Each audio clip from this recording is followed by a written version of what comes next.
Hey y'all, welcome back to the channel. This is kind of late. We should have done this last week, but what we're going to do is a really quick, maybe a 5-minute video that runs through what you should do to prep your camper for winter temperatures. And by that, I mean anything below 32 degrees. So I'm going to take the GoPro here. All right, number one, you want to make sure that your battery is fully charged. The reason for this is your heater is going to run off of your battery in case you lose power. If you don't lose power, this isn't that big a concern. The next thing we're going to do is we're going to go down and we're going to double check the battery through the system, which is fully charged. We want to make sure our fresh tanks are 100% full.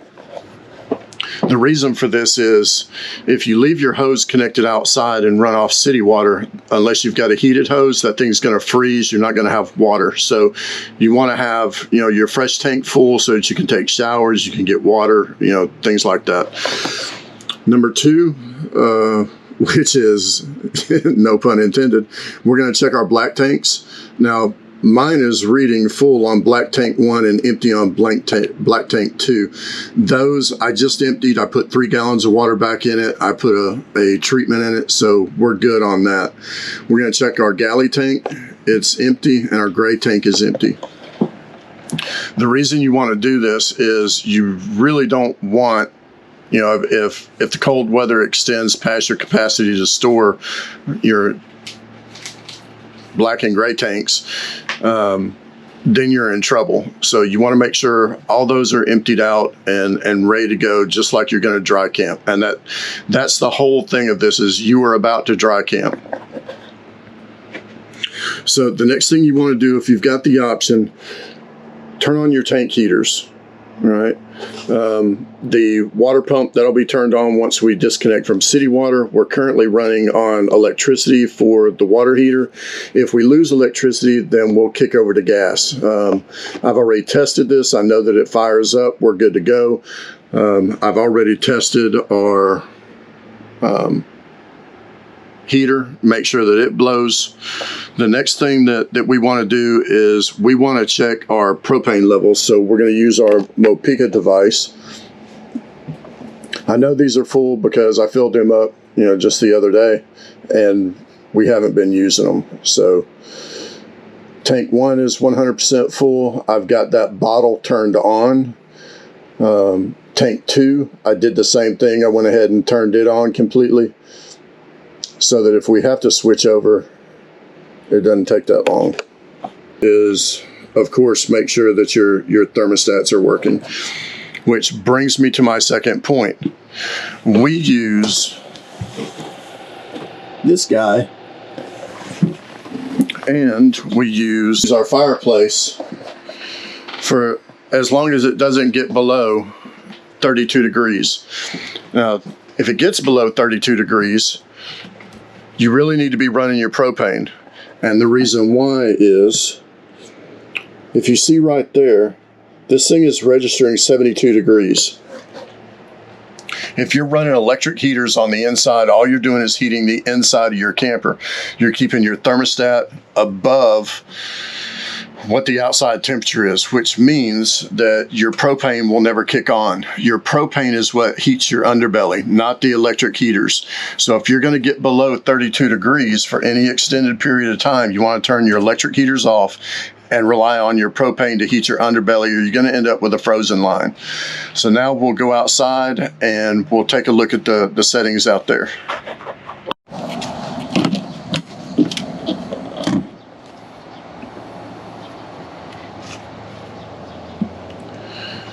All right, so out here, what's going to happen is you're going to transition from city water to basically boondocking, dry camping, whatever you want to call it. So I don't know what your system is. We have a Nautilus system. Right now, we're set up for city water.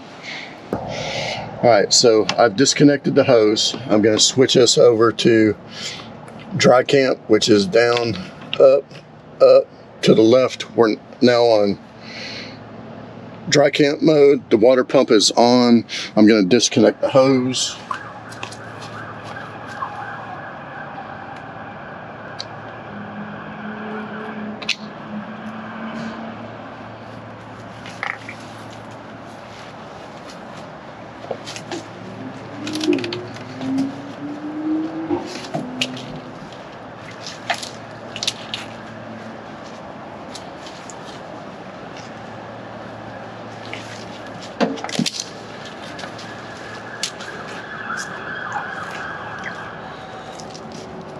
I like to string my hose out.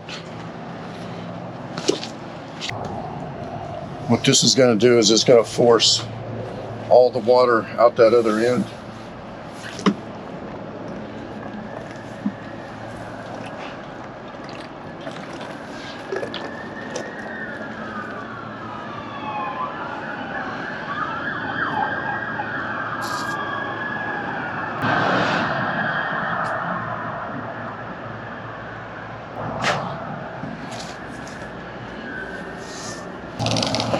I'm just going to let that slowly drain out as I pull it back in here.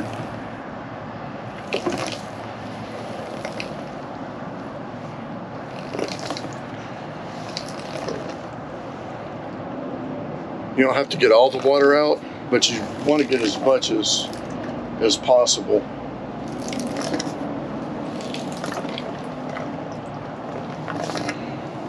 We're going to leave it in the underside storage. Now the important thing here is I am not going to connect these hose ends, and I know a lot of people do that for hose management. You know, it keeps your two ends together. You don't have to worry about leaks. But specifically in the summertime, if you connect those two hose ends together, you're basically you're trapping all the heat and everything, and it allows for mold and stuff to grow in there. So we're just going to throw this inside, because this under compartment area should stay above freezing, so I'm not too worried about that. We've got our second hose. We're going to make sure that's in there. All right, so this is all set. The next thing you want to do, make sure your sewer hose is 100% empty. All right, so we don't have anything in there. We won't have to worry about anything freezing there, and I'm going to shut our Valterra valve. That way I'm not getting anything back up through there or anything like that. So last thing we're going to do, we're going to take our water filter,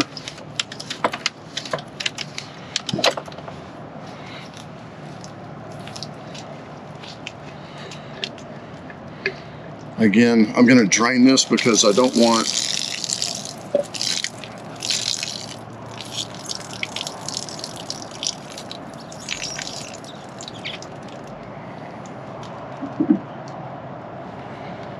this leaking on the inside.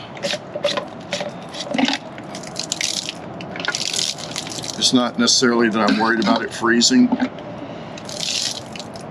just don't want that water leaking on the inside of the storage compartment.